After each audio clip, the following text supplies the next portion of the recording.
Hey guys, welcome to another Tech Age video. Today we're going to be taking a look at a number of graphics cards, not from a gaming perspective as you might have expected, but instead a workstation perspective. So we'll be tackling cards such as the Radeon Pro WX7100, which is AMD's top-end Polaris-based workstation card. There's also a 9100 that's Vega-based. So we don't have that one here, but I'll talk about that a little bit later. And also NVIDIA's Quadro lineup, including this P5000. And we also have a P6000 and a number of other cards.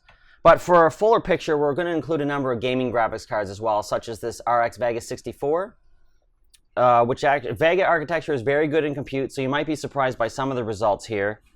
And also on the NVIDIA side, we have both the Titan X and 1080 Ti. Because in workloads for gaming, you would expect these cards to fall within 5% of each other, but in workstation workloads, it's a completely different story because this card has driver optimizations that this one doesn't. So in some cases, this might prove up to 10x better, and I'm not even kidding. So before we jump into the results, I will say that this video doesn't have every single set of results we have. The written version of the article has extras such as Spec, APC, 3ds Max, and Maya, and also Sandra financial and scientific analysis. And also the written version has more information in general, so if there's a question here that's left unanswered, please check out the article or leave a comment. We'll jump in as soon as we can for that. And also, we're working towards 1,000 subscribers, so if you enjoy this type of content, please subscribe and help us out with that. It'd be very much appreciated. And with that, let's just jump right into the results. To kick things off, we'll take a look at AMD's Radeon lineup, or at least the chunk that's relevant to this video. While we don't have one here, it's hard to bet against a card like the Frontier Edition for workstation users, especially in today's market where it doesn't carry a huge price premium over the Vega 64. Performance between the two will be similar overall, but the Frontier Edition has twice as much VRAM, which can make a difference in many professional workloads. For the workstation user with deeper pockets, the WX9100 is going to offer the most well-rounded performance. Although since we don't have one here to test, the verdict is out on exactly which workloads would separate a card like that one from the RX Vega 64, or even the Frontier Edition. Notably, the WX9100 is the only Radeon Pro card to offer error correction on the memory. The best bang for the buck in this lineup for a workstation user has got to be the Vega 64. If workloads don't benefit from optimizations on a card like the WX9100, the Vega 64 can offer impressive performance for its cost. And yes, I'm talking suggested pricing. The Vega architecture offers much better performance overall compared to the Polaris-based WX lineup, as you'll see in the results. For testing on the AMD side, we have 4 Radeon Pro WX series cards that all revolve around the Polaris architecture. That starts with the WX7100, an 8GB card that's closest in spec to the Radeon RX 480. Both of those cards require a single 6-pin power connector, but the 7100 has something the 480 doesn't, a single slot cooler. We continue on with the WX5100, which is an RX 470 class card that surprisingly doesn't have a power connector, though in some ways I feel like it could use one. And last but not least for the Radeon Pro line, we have the WX4100 and WX3100. Both of these cards sport a simple 4GB frame buffer and are targeted squarely at small form factor workstations that basically sip power from the wall. For a look at how AMD's gaming cards handle our workstation gauntlet, these WX cards are joined by the RX Vega 64, the company's top-end gaming offering with 8GB of HBM2 and an architecture that brought big gains in compute performance over Polaris.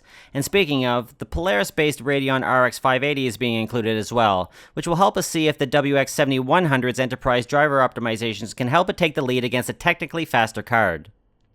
Moving on to the NVIDIA stack, I can't really call a $3,000 graphics card a good bang for the buck option, but for those with deeper pockets and a desire for the fastest workstation graphics solution on the planet, it's the only choice. It even brings tensor cores to the party, which will accelerate deep learning and AI denoising workloads. I admit I'm largely basing the performance of a Titan V on the Titan XP, which received a large number of workstation optimizations at some point last year. From one driver to the next, the Titan XP suddenly became as fast as the top-end Quadro P6000 in certain scenarios. The actual ultimate in this lineup would be the Quadro GV100, as its $9,000 price tag could attest. It includes the full suite of NVIDIA ProViz optimizations and has far more memory, which will prove imperative to those running complex deep learning workloads, something else we'll be exploring in a little bit. Today, the Titan XP still remains the great choice for those looking to get the best overall performance for their buck in many scenarios, but it pays to understand your own workload, because if a GPU is better in one scenario that doesn't impact you, then you could wind up actually buying an inferior option. Moving on to the NVIDIA cards we've tested, we begin with the Quadro P6000. This is currently NVIDIA's top-end Quadro that's not the double precision-enabled GP or GV100. It specs similarly to the Titan XP, but it offers twice as much memory, full workstation driver optimizations, and error correction-capable memory. Error correction is also supported in the 16GB Quadro P5000, which, like the bigger P6000, requires only a single 8-pin power connector. It also has a similar-looking shroud, but isn't nearly as meaty. The next step down is the Quadro P4000, a single-slot card that packs a solid punch for its form factor. Similar to AMD's WX7100, the P4000 requires just a single power connector, which probably won't surprise many of you. Finally, on the Quadro side, we have the modestly sized P2000. This card is interesting in that it has an unusual amount of memory, 5GB to be oddly exact. For the other side of the NVIDIA fence, a GeForce GTX 1080 Ti is included to help gauge top-end performance from a green-side GPU that doesn't at all cater to this market. It has 11GB of memory and is spec'd just below the Titan XP. However, even though the Titan XP is only a smidgen faster than the 1080 Ti, its workstation optimizations can help it soar in performance well beyond it. And speaking of the Titan XP, that's being included as well. As mentioned before, it has similar specs to the Quadro P6000, but it has half the video memory and of course no error correction. It also bests the 1080 Ti's VRAM by a single gigabyte, with 12GB of the GDDR5X stuff on offer. For good measure, and because a second Titan XP was handy, we're able to share some dual GPU results for benchmarks that happen to take advantage of the extra hardware. The unusual looking Titan XP is a Star Wars Collector's Edition that's spec'd identically to the original release. As you may have noticed, the backdrop I'm using is a mod mat that our friends at Gamers Nexus recently released. In addition to acting as an excellent backdrop for our photos, it can also allow you to tinker with your electronics without accidentally destroying them with a static discharge. This won't be the last time I talk about this mat or even use it as a backdrop, but in the meantime, you can learn a lot more by hitting up the link in the description. Before jumping into the results, here's a quick look at the test rig, which conveniently can be seen behind the specs list. As of the time this video is being published, the drivers are about a month and a half old, so slight performance increases may be available with the most up-to-date versions. Since testing wrapped up, AMD released its 18.Q2 enterprise driver, which in a quick follow-up testing did not show any difference in our test results. We'll start things off with a look at performance using AMD's Radeon ProRender plugin with Autodesk 3ds Max. After the written version of this video was posted a couple of weeks ago, AMD released a brand new build of ProRender, so this performance look is beefined up a bit. First off, the performance gains between 2.1 and 2.2 are obvious, although there were a couple of oddities, such as Quadro P2000 and Titan XP. This is interesting since they are on the opposite extremes of NVIDIA's lineup. These odd results were repeatable and unexplainable by AMD. That aside, AMD's RX Vega 64 performs extremely well here, and I'm sure it'd only be beaten by the Radeon Pro WX9100, which allegedly includes ProRender optimizations in the driver.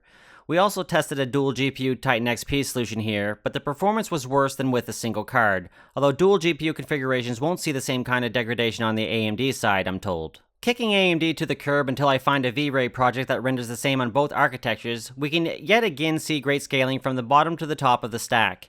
What impresses me most about these results though is how much this particular project benefits from the CPU. Granted, there's an 18-core beast under the hood, but even so, results like these prove that it's not only the graphics card that can matter in your workloads. One might get the job done quicker, but adding a powerful CPU could improve things to a much greater degree, even more than doubling or tripling up on the GPUs. It's not too often that we see a clear divide like the one here, where the entire AMD and NVIDIA product stacks are completely separated. I don't hear AMD talk about AutoCAD too much, and this performance is probably why. This is not to say that it's poor performance, but if you work with AutoCAD day in and day out, NVIDIA gets the clear performance nod. With Adobe Premiere Pro, AMD claws its way to the very top if we drop the requirement for rendering effects, which the music video project uses, beating out NVIDIA's entire stack by 1 second. And yes, it's repeatably 1 second quicker in both tests. And while a 1 second difference is minor in the grand scheme, even when you take a full-length movie into account, it's a notable advantage nonetheless. If you want to work with 4K or 8K video, it seems obvious you'll want something better than a Radeon Pro WX5100. AMD might kill Intel on the CPU side of Cinebench, but it falls short against NVIDIA on the GPU side. But so does NVIDIA's own GeForce lineup, which falls quite a bit behind the Quadro cards, and surprisingly, behind AMD's WX7100, RX 580, and Vega 64. For the ultimate in performance here, NVIDIA has the definite lead, where even the lowly P2000 beats out AMD's most powerful offerings. With LuxMark, we once again see AMD's strong OpenCL performance delivering great results, sliding the RX Vega 64 right in behind NVIDIA's Titan XP. Oddly, the Quadro P5000 runs worse than the P4000 in two of the renders, which is yet another result I can't explain. That said, I encountered the exact same anomaly when testing last summer, so whatever causes the performance degradation isn't likely something as simple as a driver issue. Octane Bench is a CUDA-only benchmark, hence the complete lack of Team Red. These results pretty much scale as one would expect, especially since Quadro has no apparent advantage here. The faster the hardware, the better the performance, especially if you pile on additional GPUs. Results from 3ds Max through SPECviewperf may seem redundant given our real-world testing a few minutes ago, but it's important to note the difference. Our tests exercise the rendering performance, whereas SPECviewperf tests the viewport performance inside of the application. That is to say, the big window where the magic happens. If GPU A equals GPU B in rendering time, it may still differ in viewport performance due to driver optimizations, which is one of the big reasons Pro cards carry heftier price tags. With these tests, there's no strong advantage for Quadro over GeForce, but there may be one for Radeon Pro over Radeon based on the WX7100 versus Vega 64 Maya result. The 1080 Ti looks to be the best value card of this bunch, almost matching the performance of its bigger and twice as expensive brother, while being noticeably better than the slower clocked P6000. The P6000 got slapped by the 1080 Ti in the previous set of tests, but it strikes back hard in the medical and energy tests. Given these scenarios, I would have assumed that it was because of the 24GB of memory, but my logs show that no more than 3.5GB of VRAM was used at any point during the entire ViewPerf run, so I had to test the general Quadro driver optimizations. That especially seems likely when you consider the fact that the P5000 ranks so far ahead of the Vega 64, even though the latter would defeat the former by a 5 to 10% margin in a gaming matchup. It's clear where some NVIDIA driver RMD dollars have had focus. Siemens NX is one of the highest-end CAD applications on the market, so it's no surprise that NVIDIA has put lots of focus in optimizing its performance. Seeing as though Siemens NX default renderer is based on NVIDIA's CUDA-based iRay, some increased performance is expected, but the delta between the top and bottom here is extreme. Before moving on, don't miss out on the sad-looking 1080 Ti sitting at the very bottom. GeForce gets absolutely no Siemens NX love, but Titan gets plenty for both that and Creo. Just not as much as Quadro, as we can see the slower clocked P6000 outpacing the Titan XP. Like Siemens NX, Dassault's CATIA and SolidWorks are competing high-end CAD applications, and once again, we can see the clear advantage Quadro users have. Whereas the Titan XP performed admirably against the P6000 and Siemens NX, it falls to half performance in SolidWorks. The CATIA result is less disjointed, but interestingly, the P5000 matches the performance of the Titan XP. But like the P6000, it offers incredible gains in SolidWorks. It's worth noting that the default renderer for both CATIA and SolidWorks is based on NVIDIA's iRay, which itself is based around NVIDIA's optics engine, so the performance advantages on the green side are not too much of a surprise, but it's a testament to how serious NVIDIA's solutions are when applications that sell for over $10,000 per license have made it the default choice. It's hard to talk about these results without first drawing attention to the top. Vega 64 manages to match the dual Titan XPs in both the encrypt and decrypt process. The card also improves upon the crypto test against the Titan XP and comes close to the same GPU for the hashing test. Where crypto and hashing are concerned, nothing can touch the dual GPU test, but this will come as a surprise to no GPU miner. For cryptography, AMD easily wins here. The company must care an awful lot about crypto because we've seen similar gains on the Ryzen side of things as well. For a fun comparison, look at the WX3100 versus the Vega 64. The difference is close to being 1 to 10. But of course, they target very different customer bases. Even so, there's a lot of value to be had from Vega.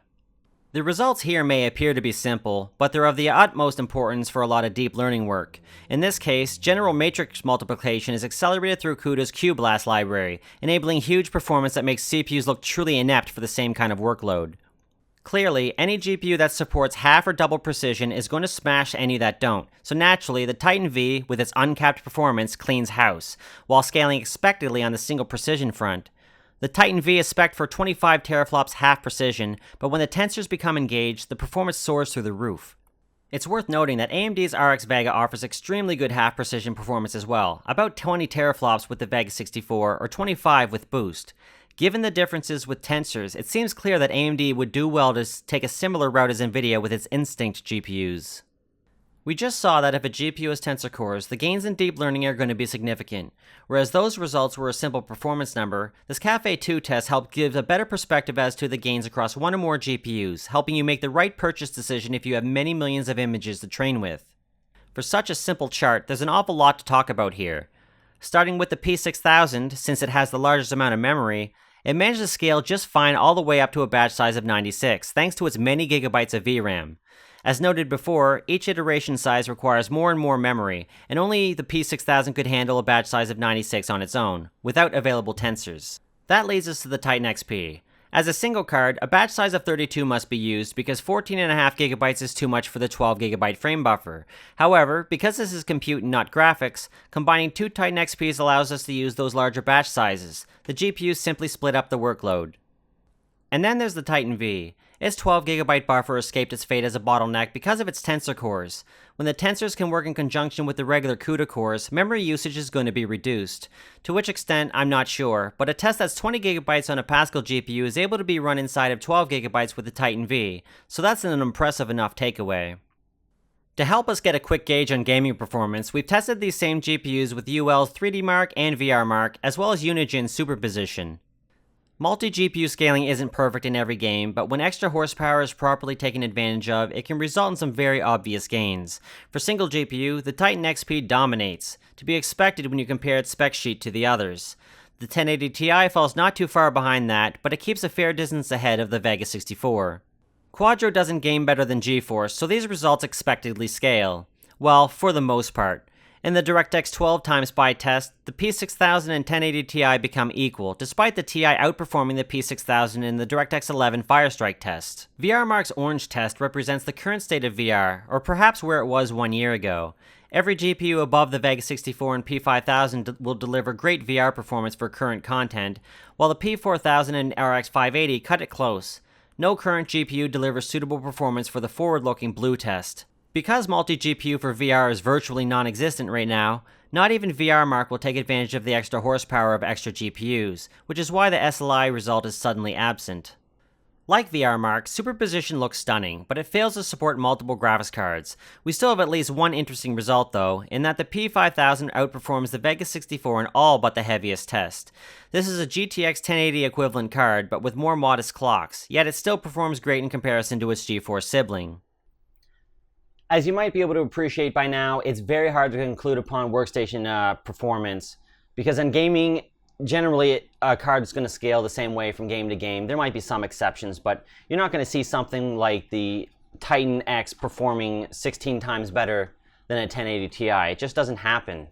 But thanks to driver optimizations, it can in workstation workloads. So again, it pays to really understand what you're after, and so you don't end up buying a card that's really poor for you. On the AMD side, I'd say the Frontier Edition is probably a really good no-brainer kind of card if you want to stay on the AMD side and you don't want to spend $2,200 or something like that for the WX 9100. Now, the 9100 is obviously going to offer a lot more performance improvements overall than the Frontier Edition, but I don't have either of those cards here, so I really can't speak to that much. But I wouldn't really recommend staying with the Polaris cards because they're just long in the tooth now. This architecture is really, it just doesn't hold a candle to Vega. I wish we had more Vega-based workstation cards, but we also don't have many Vega-based gaming cards, so what can you really expect? But speaking of, this card is also very impressive. For $649, Vega is just seriously, you can tell it's a compute-focused architecture, performs extremely well on many different workloads. As GPU miners know, it's extremely strong in cryptography, but we also saw a really strong performance in certain ray tracing tests as well. For a de facto solution, I would have to say the Titan X. Without question, $1,200 isn't insignificant or anything, but this card offers so much performance for workstation users compared to the P6000, for example, which costs $5,000. This has a lot of optimizations, performs extremely well in high-end CAD applications that people demand, CATIA, SolidWorks, that kind of thing. So I'm actually really surprised that NVIDIA gave those performance improvements to this GPU, and I assume the Titan V as well, but I can't really comment on that either because I don't have one of those either to test. But this card again, I don't know. I don't know whether I would choose this over the Vega 64. It really depends what you're after, but for compute and ray tracing and stuff, I'm very surprised by the Vega. This card, I would just not really go with. This is the de facto workstation card on the NVIDIA side, if you're not going to go with a pure workstation card. You can go with a GV100 if you would like to, if you have $9,000 kicking around, or even the Titan V at $3,000 is extremely good. If you're getting into deep learning, you absolutely need that card. You need a Volta-based card. There's no way you should be into deep learning right now without Tensor cores, as far as I'm concerned. So that was a lot of information to churn through. Again, I won't blame you if you don't if there's still an unanswered question. So if you happen to have one, just leave a comment and let me know, and I'll tackle it when I can. And that pretty much wraps it up. So again, please subscribe if you enjoy this type of content, because we are planning to put out a lot more. You'll see more workstation focused stuff from us than most other people. So we like to tackle that since it's just one of our passions. So thank you very much for watching, and until next time.